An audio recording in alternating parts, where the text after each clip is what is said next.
우린 왜 죽을까요? 이 질문, 이상하게 오래 남습니다. 왜냐하면 이건 과학책 한 줄로 끝나는 질문이 아니거든요.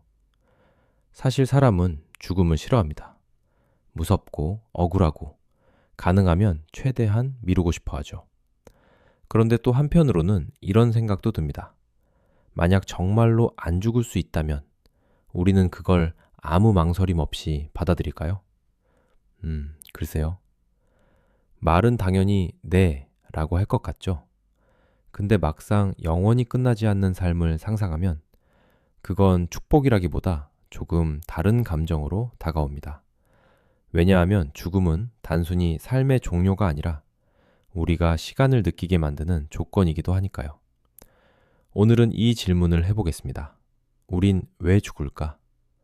이게 단순히 몸이 약해서인지 아니면 생명이라는 시스템 자체가 원래 그렇게 설계된 건지.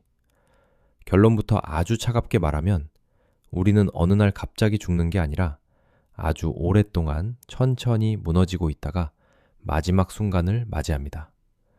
우리 몸은 매일 손상됩니다. DNA는 복사하다가 실수하고 단백질은 점점 틀어지고 세포는 젊을 때처럼 완벽하게 복구하지 못합니다. 젊을 때는 괜찮습니다. 고장나도 고치고 망가져도 버티고 조금 흔들려도 다시 균형을 찾죠. 그런데 시간이 쌓이면 얘기가 달라집니다. 복구보다 손상이 많아지고 정리보다 오류가 많아지고 결국 몸 전체가 아주 조금씩 성능을 잃기 시작합니다. 쉽게 말하면 죽음은 어느 한 부분의 배신이라기보다 전체 시스템의 누적된 피로에 가깝습니다. 그런데 여기서 더 이상한 질문이 나옵니다. 왜 생명은 애초에 이렇게 불완전하게 만들어졌을까요? 왜 시간이 지나면 망가지는 몸으로 진화했을까요? 여기서 과학자들이 꺼내는 답은 조금 서늘합니다. 자연은 우리를 영원히 살게 만드는데 별로 관심이 없었다는 겁니다. 진화의 입장에서 중요한 건 오래 사는 게 아니라 일단 살아남아서 번식하고 다음 세대로 유전자를 넘기는 일이에요. 조금 냉정하죠? 하지만 자연은 원래 다정한 존재가 아닙니다. 젊을 때 생존과 번식에 도움이 되는 능력이라면 나이 들어서 부작용이 생겨도 그냥 남겨질 수 있습니다. 초반에는 이득, 후반에는 손해. 그런데 자연 선택은 주로 초반을 더 강하게 봅니다.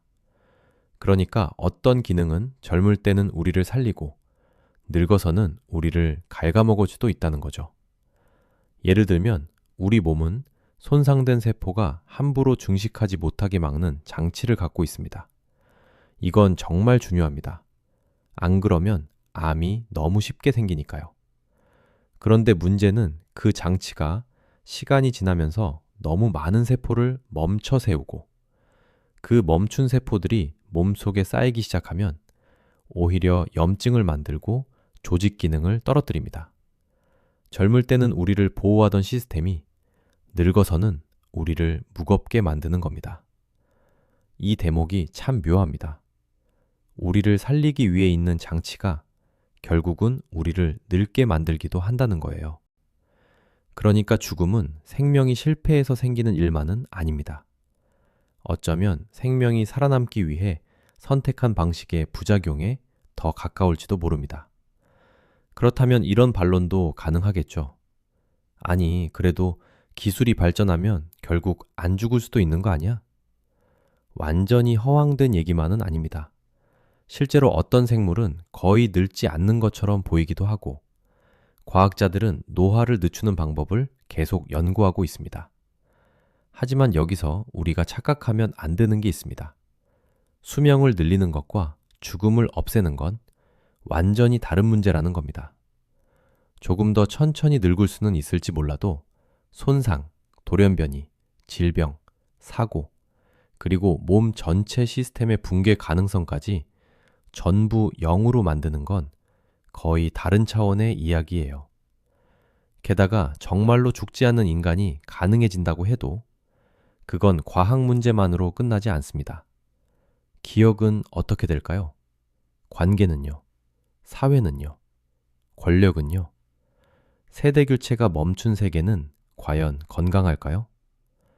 우리는 보통 죽음을 개인의 비극으로만 생각하지만 아주 긴 시간의 관점에서 보면 죽음은 생명의 순환을 가능하게 만드는 장치이기도 합니다. 낡은 것이 물러나고 새로운 것이 들어오고 실패한 조합은 사라지고 다른 가능성이 다시 등장합니다. 잔인하지만 그 과정 덕분에 생명은 계속 앞으로 왔습니다. 그러니까 이런 말도 완전히 틀린 건 아닙니다. 죽음은 생명에게 내려진 저주이면서 동시에 생명이 유지되는 방식이기도 하다는 거죠. 그래서 우린 왜 죽을까요? 몸이 약해서도 맞고, 세포가 망가지기 때문인 것도 맞고, 진화가 영생보다 번식을 우선했기 때문인 것도 맞습니다. 하지만 더 깊게 말하면 우리는 죽도록 만들어졌다기보다 영원히 버티도록 최적화되지 않았다고 보는 쪽이 더 정확합니다. 그 차이는 꽤 큽니다. 죽음이 어떤 악의적인 목적의 결과가 아니라 불완전하지만 작동하는 생명의 구조에서 나온 결과라는 뜻이니까요. 그리고 어쩌면 그래서 더 묘하게 슬프죠. 우리는 끝이 있다는 걸 알기 때문에 사랑을 서두르고 망설이다가도 결국 고백하고 오늘을 그냥 버리지 못합니다. 끝이 없다면 지금 이 순간은 이렇게까지 절박하지 않았을지도 모릅니다. 그래서 저는 가끔 이런 생각을 합니다. 우리가 죽는 이유를 완전히 이해하는 순간이 온다고 해도 그 사실을 기쁘게 받아들이진 못할 겁니다. 아마 여전히 무서울 거예요. 여전히 억울할 거고 여전히 조금 더 살고 싶을 겁니다. 하지만 적어도 한 가지는 알 수 있겠죠? 죽음은 삶의 반대말이 아니라 삶이 가진 조건 중 하나라는 것. 그리고 결국 우리가 정말 두려워하는 건 죽음 그 자체보다 끝이 있다는 사실 앞에서 지금의 삶을 충분히 살지 못했을지 모른다는 감정인지도 모릅니다. 우린 왜 죽을까요? 아직 완벽한 답은 없습니다. 하지만 분명한 건 그 질문을 끝까지 붙잡고 있는 동안 우리는 오히려 삶이 무엇인지 더 선명하게 보게 된다는 겁니다. 그리고 어쩌면 그게 죽음을 이해하려는 모든 시도가 결국 삶의 이야기로 돌아오는 이유일지도 모르겠습니다.